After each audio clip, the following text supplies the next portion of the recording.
Today we will start with the new topic, that is the analysis of seismic forces by using different Gödel methods.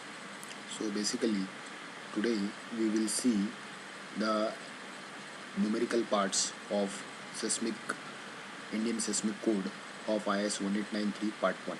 So basically I have taken this notes and numerical from NICEE, that is National Information Center of Earthquake Engineering site, and you can download this explanatory example on seismic design code IS 1893 part 1 from there. Okay, so basically unit 3 will cover your numerical parts. Okay, so in unit number 3 we will be asking for the different type of the Gödel methods which are available in IS 1893 part 1, and based on that you have to solve the numerical which is asking for around 14 marks. So let us see the basic part of the numericals and the different Gödel methods which are available in IS 1893. Okay, so first of all I would like to tell you that all the relevant formulae and tables and various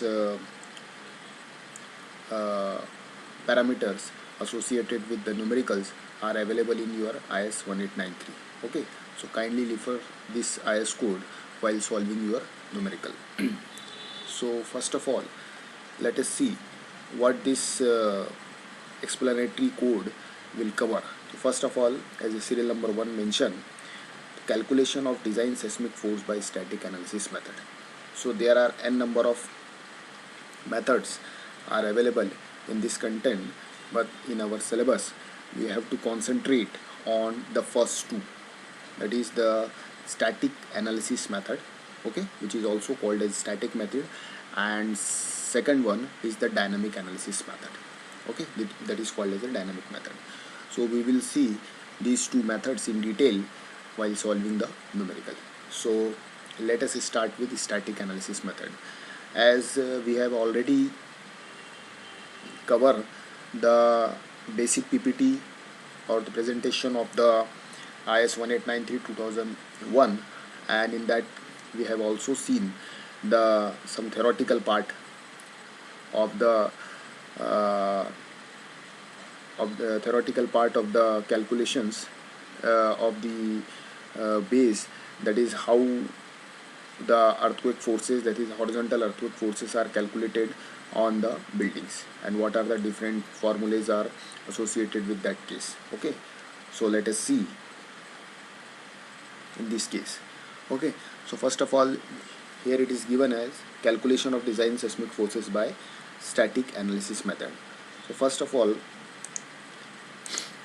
here 4-story reinforced concrete office building as shown in figure. This is a plan of the building is given, okay, which is 4-story, and the building is located in Shillong, zone number 5. So this part is very important, because in the numerical itself you will be given the various seismic parameters. Okay, so first is your seismic zone, then soil condition are medium stiff. So these all, that is soil condition, that is building location, these are all are associated with your seismic parameter. Okay, so while calculating the seismic parameter, these conditions are very useful, and the entire building is supported on the raft foundations. Okay, so the RC frame are infilled with brick masonry. The lump weight due to the dead load is 12 kN per meter square on the floor and 10 kN per meter square on the roof. So these two parts are also available. So floor are to be cater for live load of 4 kN per meter square on the floor and 1.5 kN per meter square on the roof. So determine the seismic load on the structure as per new code. As per new code means that is IS 1893 2001. So this is the part. This is x-axis and this is y-axis of the plan. So building is symmetrical, 4 meter at 5000, that is a 4 panel is there, and each of spacing is 5 meter, that is 5000 mm. And in vertical direction, that is in y direction, 3 spacing and 3 bays are there, and out of which all are of 5 meter. Okay, and in elevation, this is the height of the total building. Okay, and this is the elevation part, this is the building configuration. Okay, so why this x direction dimension and y direction dimension is important as far as the earthquake is considered? Because in many of the numerical, you may be asked to calculate the earthquake force in x direction, whereas earthquake force in y direction. Suppose if you are asked to calculate the earthquake force in x direction, this is this direction, so you have to apply the horizontal earthquake force in along, that is parallel to x direction. And if you are asking for calculation of earthquake in y direction, then in that case you have to apply the earthquake force parallel to y direction on the outer of these columns, outer periphery of the column. Okay, so let us see how to calculate. So this is the solution. Design parameter. First of all, design parameter we have to consider. So for seismic zone number 5, okay, we have the zone 5 is there. Shillong is situated in zone number 5. So if you see the IS 1893 annexure, so zone factor Z is available 0.36. Okay, table number 2. Please refer table number 2 IS 1893. Under this table, you will get the value of Z. Z is called as a zone factor. So for Shillong area, the zone factor is 0.36. So this is the seismic parameter that you have to consider. Then being an office building, this is an office building, so the importance factor is I is equal to 1. So where this I1 comes from, this is from table number 6 IS 1893. So similarly, building is required to provide with a moment resisting frame detail as per IS 13920 is nothing but your ductile code. First of all, one must understand that building can be analyzed and designed by using simplest method or by simple IS 456, in under which there is no ductility is mentioned, and you can also design your building as per the ductile detailing code. So in IS 1893, it is also one criteria is there. So whether you are going to analyze your building or design your building in future as a ductile building or as a simple building. So for both the cases, the R, that is response reduction factor, the parameter is given. So we are considering in this case as a ductile building. So therefore response factor you have to take as R is equal to 5. So these all details are available in IS 1893. Please see. So this R factor is available in table number 7 IS 1893 part 1. Okay, now most important part is how to calculate the seismic weight. Okay, so let us see. So floor area is 15 by 20.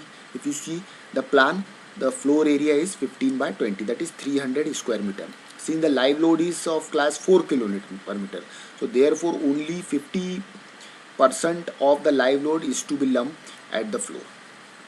Okay, so we know the condition for the different live load based on their magnitude that are available in IS 1893. So based on that condition, only 50% of the live load is to be lumped on the floor. Okay, so at roof no live load is to be lumped. Okay, hence the total seismic weight on the floor and the roof will be W1, W2, W3.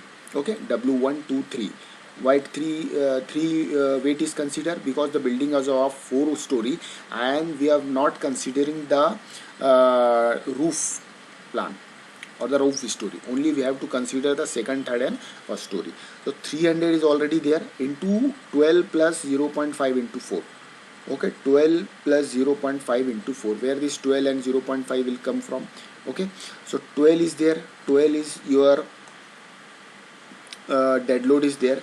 Then 0.5 into 4, why you have considered 0.5 into only 50% is live load has to be considered. Therefore we have considered 12 as a dead load and 4 as a live load, but 50% therefore 0.5. So 12 plus 0.5 into 4, therefore the total weight will be equal to 4200 kilonewton for all the W, and for roof 300 into 10. Okay, separate calculation required for roof, because at roof level no live load is to be considered as per IS 1893/2001. So this clause is available 7.3.1. If you see table number 8 IS 1893, you will get the answer. Okay, now we have to sum all this weight. So therefore total weight is equal to W is equal to summation of W 3 into 4200 plus 3000, that is equal to 15,600 kiloton is the total lump mass of the structure. So whenever building will were there and you have asked to calculate the earthquake forces, the first and foremost important step is to calculate your total lump mass of the building, okay, based on the live load parameter whatever it is given in the numericals. So the next part is fundamental time period. This is also a seismic parameter. So lateral load resistance is provided by the moment resisting frame infilled with the brick masonry panel, and hence approximate fundamental time period as per the clause number 7.6.2. This clause it is given in IS 1893. So please refer this. Earthquake in S direction. Okay, so we have to consider the earthquake forces in two direction because the building dimension available in two direction. If you see the diagram here in plan, X direction is there and Y direction is there. Okay, so therefore we have to consider the earthquake forces in both the direction. So T is equal to 0.09 H divided by root D. So this formula is applicable for this case. So therefore 0.09 is there. H is equal to 13.8. H is nothing but a base dimension. Okay, H we have to consider the total height of the building. So that is 4.2 plus 3.2 plus 3.2 plus 3.2. If you sum this, you will get H is equal to 13.8 and divided by under root of D. D is nothing but a base dimension. Base dimension, that is this. We are considering the earthquake force in X direction. Therefore, parallel to X direction, whatever the dimension is there, that you have to consider. So 5 into 4, 20. So therefore, base dimension is considered as 20. As the earthquake force is considered or calculated in X direction, therefore the parallel dimension of the same will be considered as a base dimension always. Okay, so 0.28 second will be the earthquake time period. Okay, in X direction. So the building is located in on type 2 medium soil. So as per the from figure number 2 IS 1893, if you see T is equal to 0.28, SA by G will be considered as 2.5. So please refer figure number 2 of IS 1893. Okay, for time period T is equal to 0.28 second, SA by G formula will be equal to 2.5. So now we have to calculate the next is horizontal design acceleration, which is available as per the clause number 6.4.2 of IS 1893 part 1. So H is equal to Z by 2, I by R, SA by G. Z is the zone factor, I is the importance, R is equal to response reduction factor, SA by G is the foundation factor. So this all value we have already calculated. Z is 0.36. Okay, I is already calculated, I is there 1. Okay, R is response reduction factor that we consider as a 5. Okay, and SA by G is equal to 2.5. So if you consider put all this value, you will get AH is equal to 0.09. Now design base shear as per clause 7.5.3 of IS 1893 will be equal to VB AH into W. Okay, VB is equal to design base shear. V stand for base shear. So AH into W is equal to 0.09 into W is we have already calculated this W 15,600. Okay, so final answer 1440 kilonewton.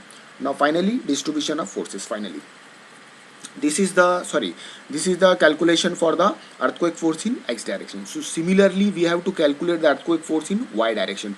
Only the difference is that while calculating the force in Y direction, instead of the 20 that we have considered for X direction, we have to consider the dimension parallel to Y direction, that is 5 into 3, that is 15. So here in this case it will be under root of 15. Okay, rest of the things are same. So 0.32 will be the answer.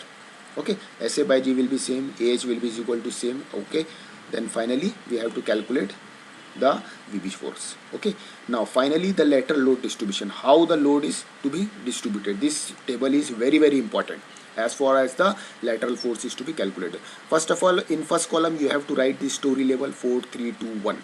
Okay, story number 4 3 2 1. This decreasing order from top to bottom you have to consider. Then weight. Okay, we know that the weight of the fourth story, that is roof story, was 3000. Then rest of the story is having 4200 kilonewton load was there. Then H you have to consider very carefully. what is the height of the first floor? 4.2. So this way you have to calculate. This is 4.2. This is the first. Then you have to consider the second. So you have to consider the second from bottom itself. So 4.2 plus 3.2. You have to consider. You have to add these. So this is 10.6. Okay. So this is for first story. Then for second story, this one. For third story height, total height will be, that is the height of the story we have to consider from the base, and we have to add from the bottom. Okay. Now final formula is Wi hi square divided by summation of Wi hi square. So Wi hi square into 1000. Okay. In the form of 1000 we have to consider here. Okay. Instead of writing here 10 to the power 3, here is written here. Okay. So Wi hi square, Wi is this and hi is this. So if you multiply this and square this, you will get 571.3 into 1000. Okay, or 10 to the power 2. Similarly for this case, and for this case. Now sum this value, you will get the summation value of this. Then finally this 0.42, 0.5, 0.6, this, and the finally the earthquake force in x direction will be x and y. Okay, x and y. So how this will be calculated? 0.42. This we have already calculated this. So let us see.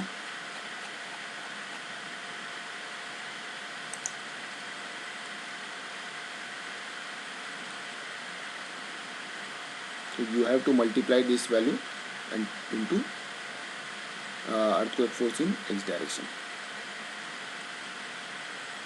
Okay. So this lateral force at that level of EL will be equal to, in x direction, x is equal to 611, then 504, then 246, then 79, then finally in y direction is same. For y direction also it will be same. Okay. Then finally the total value is 1400, 14400. So this is the final earthquake force in x direction, whereas earthquake force in y direction. So finally you have to plot, or you have to draw this final base diagram. Okay. This is the design seismic force on the building in x and y direction. So by this way you can calculate the final lateral forces, and you can apply these lateral forces at each of the exterior joint of your building. Okay. So this was our first numerical, which was based on the static method. Okay. And we will solve more numerical based on the same in our next lecture. Okay.